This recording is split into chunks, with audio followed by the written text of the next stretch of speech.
We acknowledge the traditional owners of country throughout Australia and recognise their continuing connection to land, waters and culture. We pay our respects to their elders past, present and emerging. Welcome to This Song Is Yours, a music podcast where we chat to a new guest each week, talk about their life and creative endeavours, and talk to them about some of the music they love. Our show works by chatting to our guests about music, but also getting them to make you a playlist of the songs they love. You can find the link to our playlists in the show notes. Welcome to episode 82. I'm your host, Simon Fink. Our guest today is Asha Jefferies. The Brisbane singer-songwriter is soon to release her debut EP entitled The Pinnacle, which is out next week. In today's episode, we're talking with Asha about her single Crybaby, our first gigs, and we debate the ranking of Lorde's discography. Here we go. Our guest today is a singer-songwriter from Brisbane, Australia. After having released brilliant singles this year such as Crybaby and Dancefloor, she's now releasing her debut EP next week entitled The Pinnacle. Please welcome to This Song Is Yours, Asha Jefferies. Good morning. Good morning. How are we today? I'm good. I'm only just having my first coffee, but it tastes pretty good. How are you going?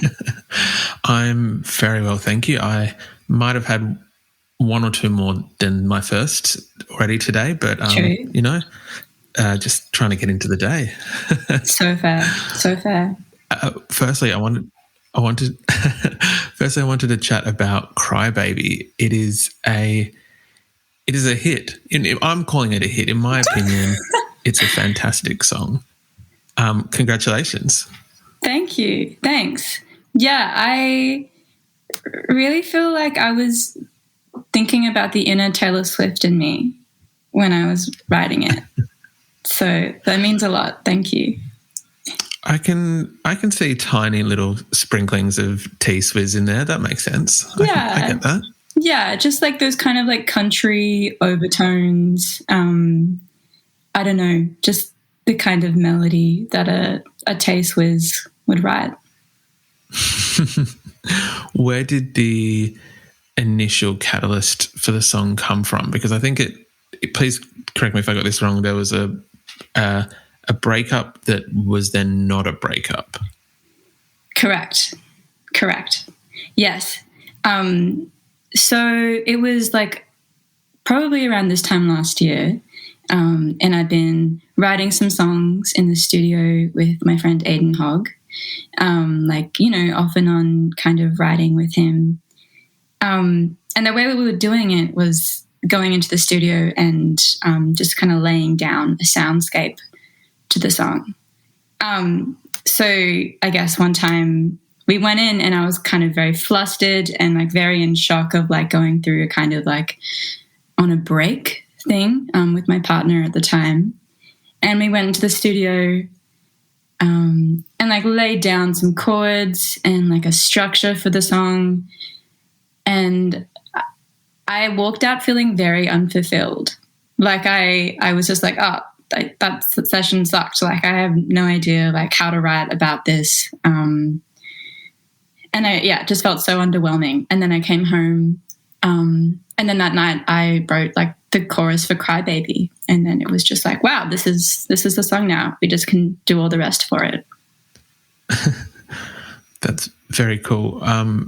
When you are kind of trapped under like a bit of writer's block or whatever it may be, when you do find like those hurdles with getting out the right melody, the right lyrical run, whatever it may be, like how do you usually approach trying to fix that or just like move past it? I think something that especially helps me in the last like year of so many phases of writer's block were like drones, just like one string of noises just like hovering all the time. And so like when even I didn't feel like writing, I would like put on like a drone noise, kind of just like ambient music, and it'd just be playing in the background. And so I felt like it kind of like flicked on a light to like subconscious creativity, like in the back of my head. And so I was able to kind of like I don't know, almost like move into a world of what that song was from where the drone was.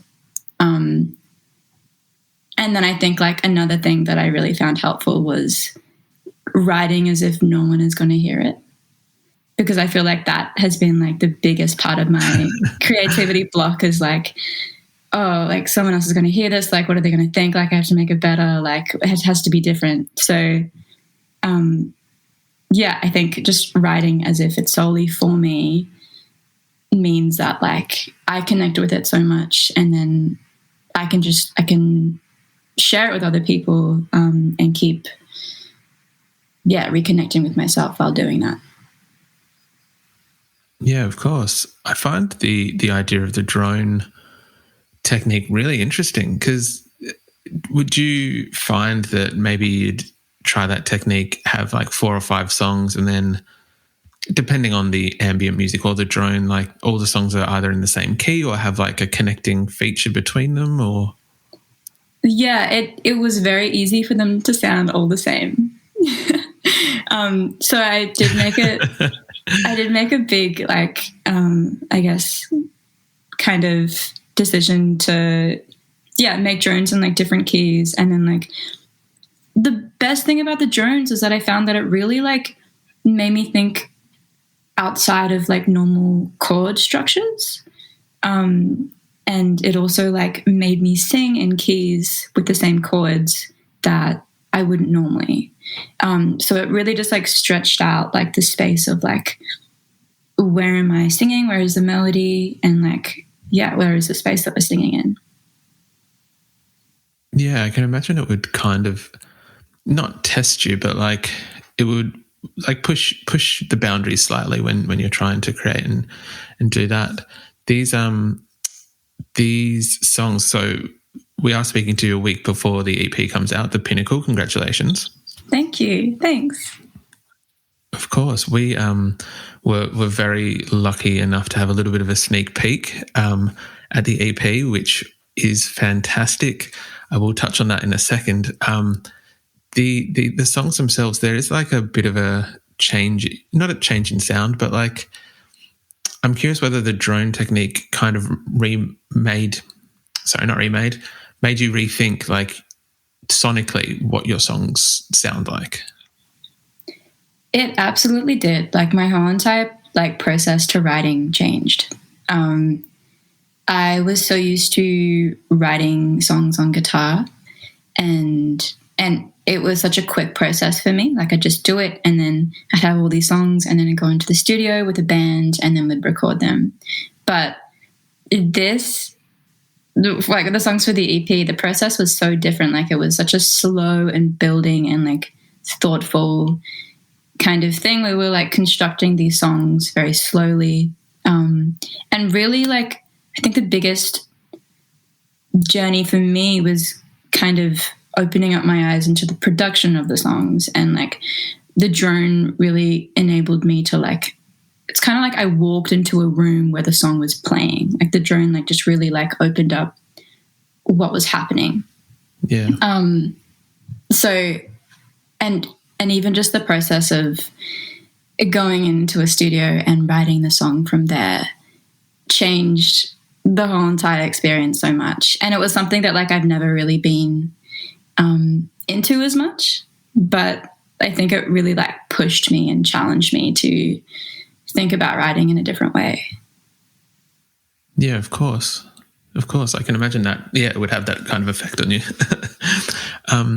As we said, the EP is incredible. I think my personal favorite is Big Expectations. I thought that was a fantastic song. True. I'm so glad you like it. Yeah. Yeah, the EP is fantastic. It has been, I guess, a long time in the works. I think 18 months or so you've been working on the EP. What is it like? I know it's coming out next week, but how are you feeling ahead of the birth of this this musical child? Yeah, I'm feeling really nervous, but also really excited. Yeah, I think mostly just like the growing that has happened in the last 18 months to like get to this point where like I didn't even know if I wanted to like release music again. Like it just felt like such a big thing to do. And so getting to this point now where it's like a week before the EP comes out is crazy.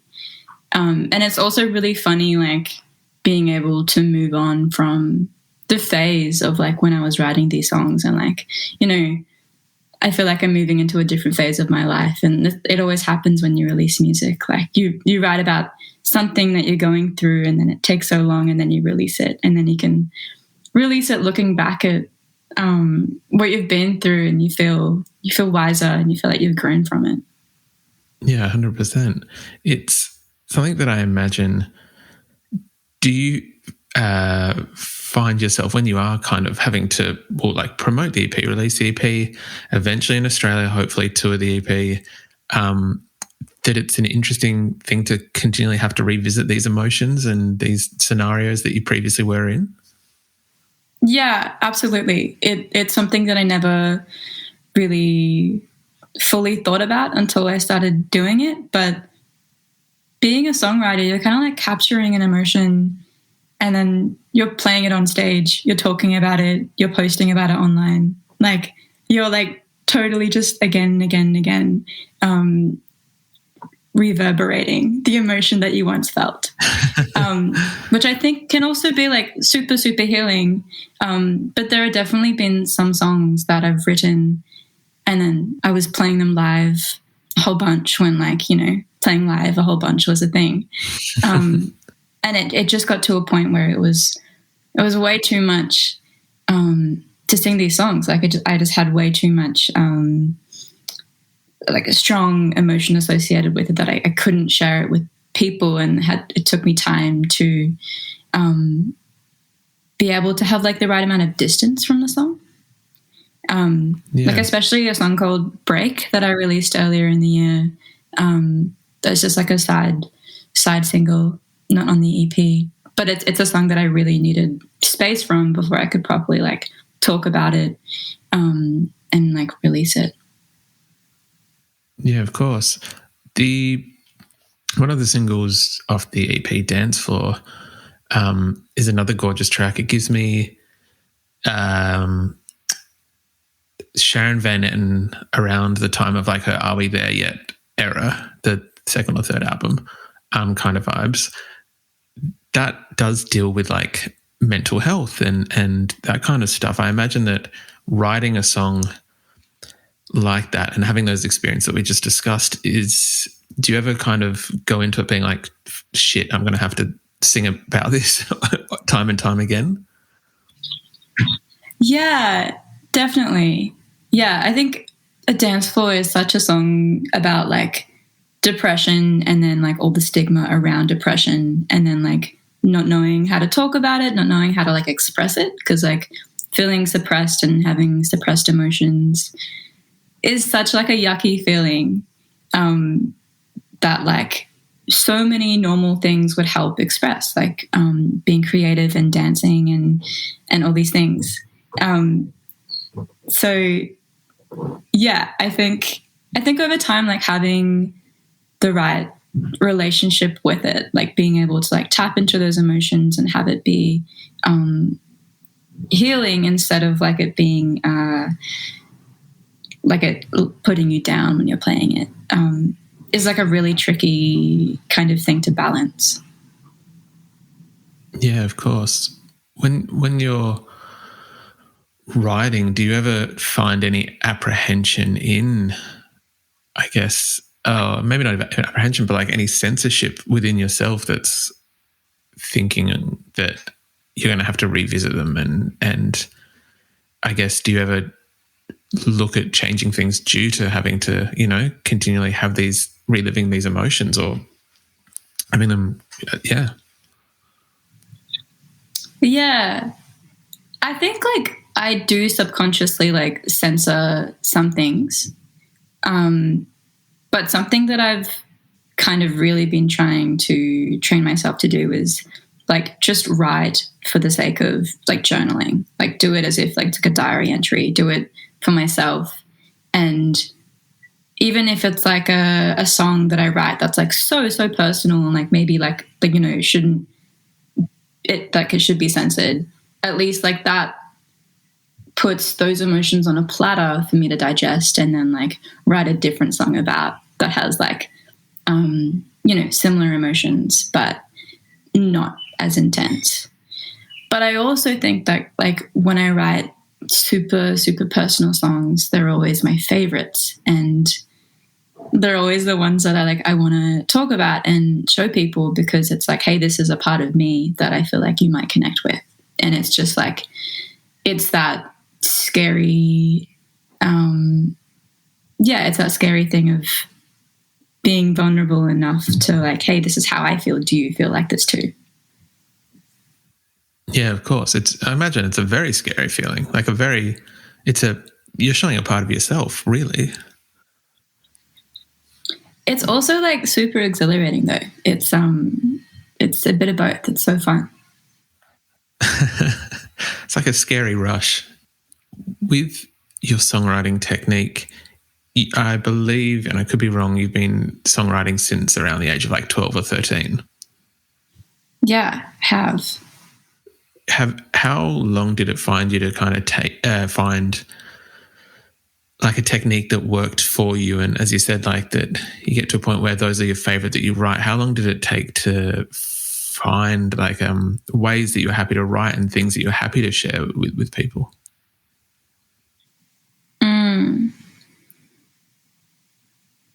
I feel like when I was 11 and 12, like the minute I started writing songs, because wait, let's like back up a bit. When I was like, before I was 11 and 12, like younger, I was like a total diva, total superstar. Like I just wanted to perform for everybody. Like I just wanted, like anyone would come over to the house, I'd sit them down on the couch and I'd like put on a dancing, acting, singing performance for them. Like I just wanted the spotlight so badly.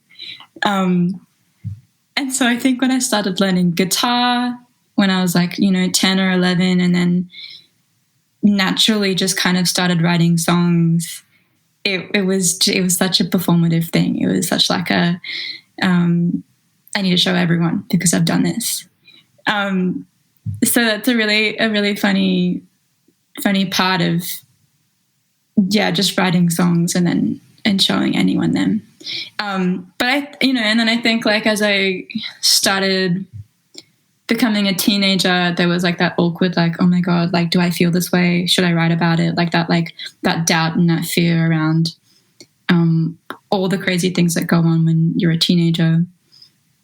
That I think like my writing changed quite a bit. It became more like angsty, and it became like a lot of swear words in them. And I just wanted to really like provoke people.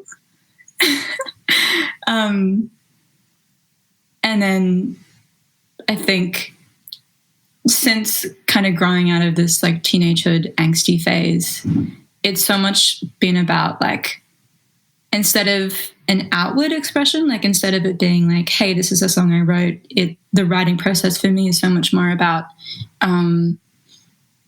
like, this is how I'm feeling and this is how I dealt with it. It's so much like of an internal process now that like the reward isn't necessarily showing people, but it's just like part of the reward. And it's only been in like the last 18 months that I have started writing with other people and sharing that experience, because it's always just been me on a guitar, kind of just like singing melodies and lyrics. Was the sound that you were going for always kind of like a singer-songwritery vibe? Because at 10 and 11, I can imagine that the influences might have been slightly different. Yeah.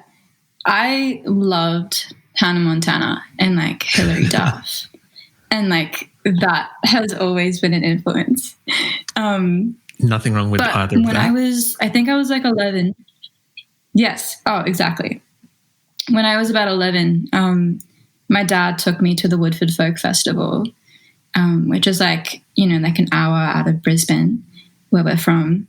And like my mind was like so blown away. We saw Kate Miller-Heidke and John Butler Trio, and it was like the first time that I saw them as like real life people. Like they weren't celebrities. They were just like, you know, like Australian people who were like so powerful and connecting to an audience. And so I think that's when my love and passion for folk music and this real like authentic singer-songwriter thing kind of just bloomed.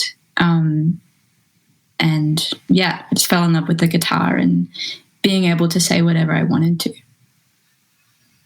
Yeah, of course. I can imagine it's an incredibly powerful thing to kind of see around that age, and almost like a glass-shattering moment.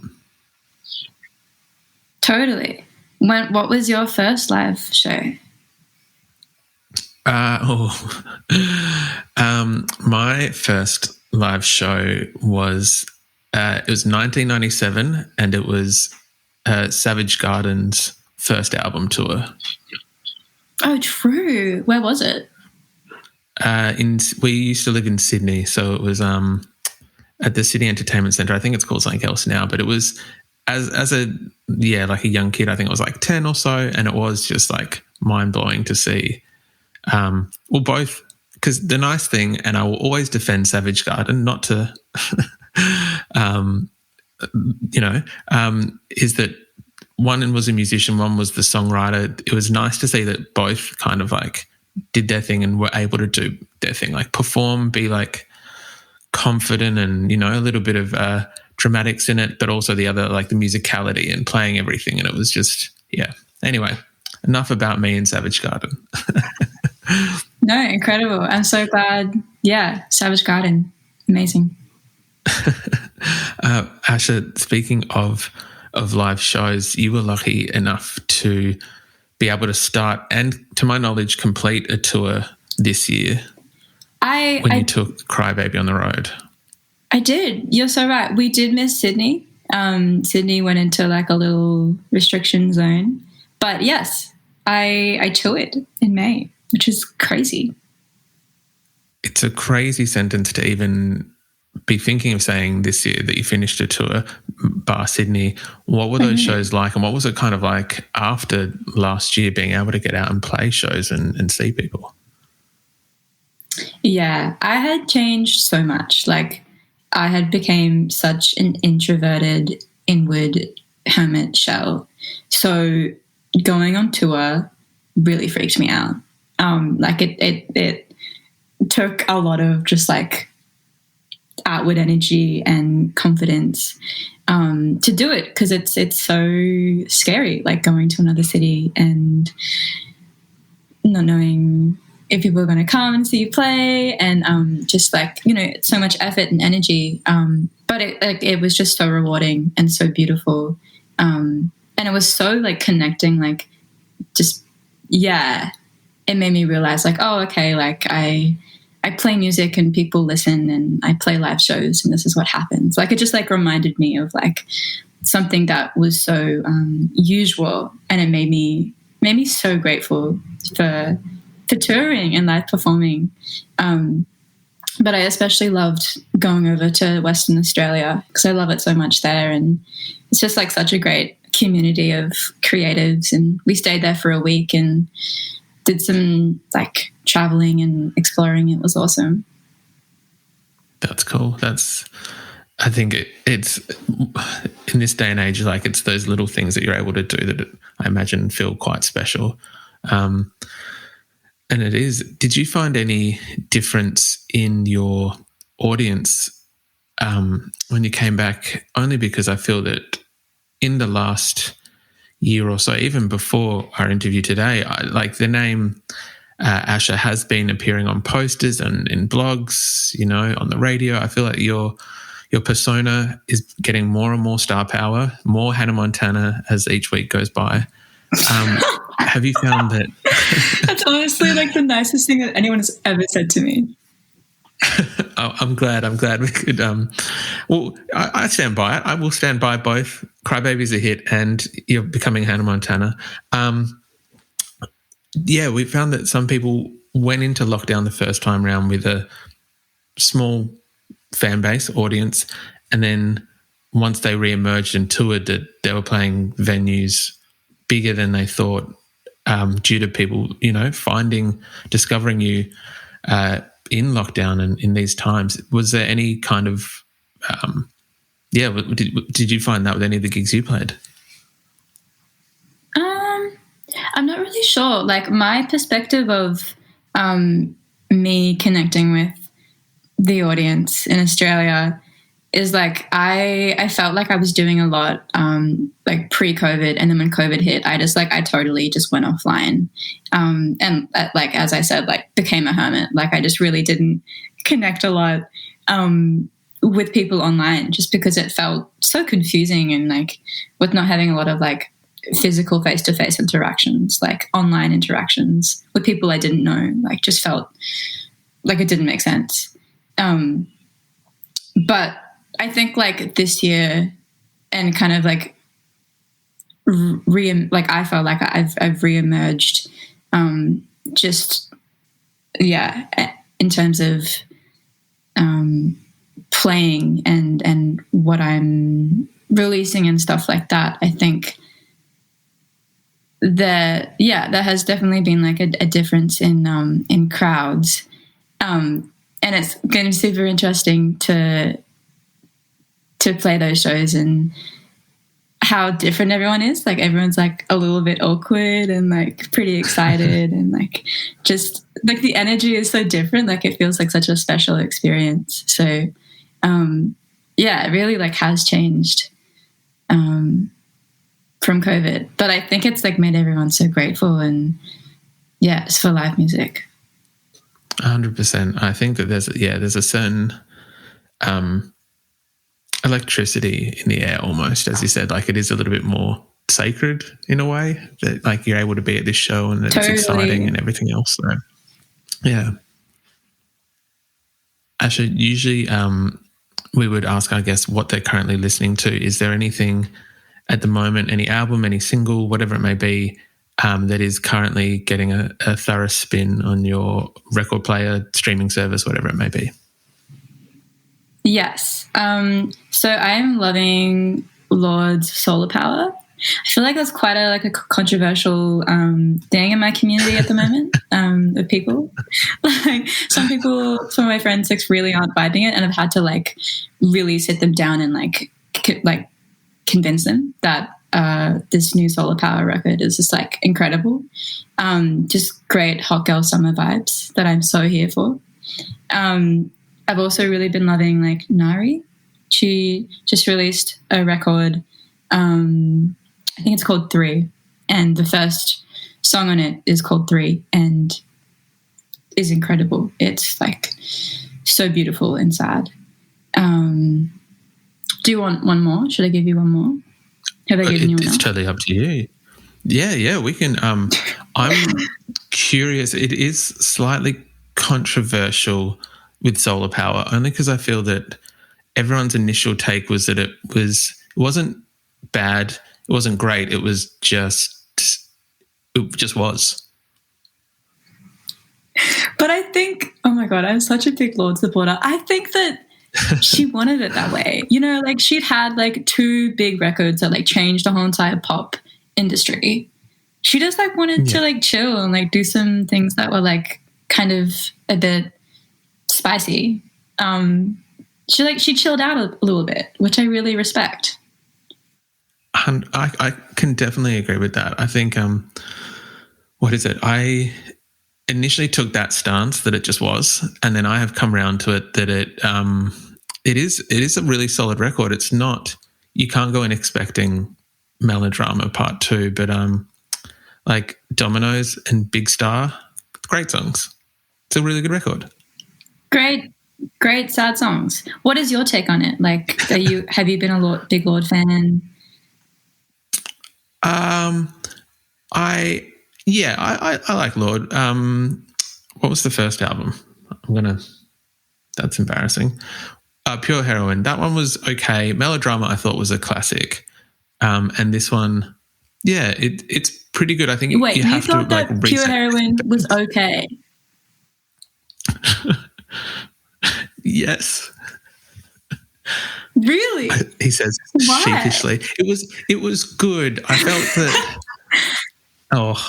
It was good. How old were you? How old were you when Pure Heroin came out? What year was that? 20. You know what? Give me 1 second. I think it was like 2013. 2013. I would have been around 26 or so. Okay, no, I get it. I feel like Pure Heroin it's such a time for when you're like 14 to 20, and it's just like, wow, Lorde understands me. I get that.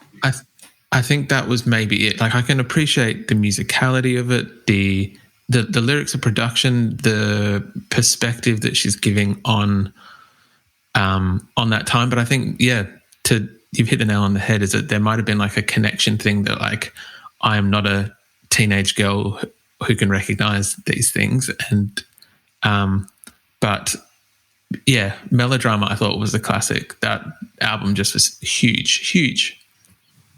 It was huge. Yeah, absolutely. I agree. Yeah. Yeah. But I think more people should come around to Solar Power. I think that there is a bit of a misunderstanding. Reset your expectations, come back into it. It is a really good record. It is, yeah. And she does some really funny stuff on there that is a bit questionable. Like Mood Ring is such a questionable song. But I'm into it. It's very like Lily Allen, the Fear vibes, which I like. Oh, okay. Interesting. I can kind of see that now. I wouldn't have maybe got there myself, but I would agree with that. You know, like it's like parody pop music. Yeah. Yeah, definitely. Asha, thank you very much for your time today. Thank you for being on the podcast, and congratulations on the Pinnacle, which is out next week. We're very much looking forward to it coming out. Thank you so much for having me. It was really nice talking and just talking about my passion for Lorde.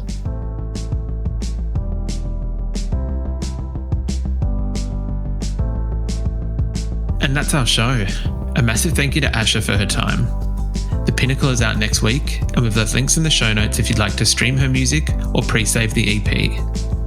We also want to give a huge shout out to Alyse at AANTHOLOGIES for helping out with today's interview. You can find a link to our Spotify playlist in the show notes, where you'll be able to listen to all of our guests' picks. If you like this show, please subscribe wherever you get your pods and stay up to date when new episodes are released. We release new shows each Thursday and Friday morning, with guest playlists streaming on Spotify at the same time. You can follow the playlist profile on Spotify. You can follow us on Instagram, Facebook, and TikTok. Until next week, cheers.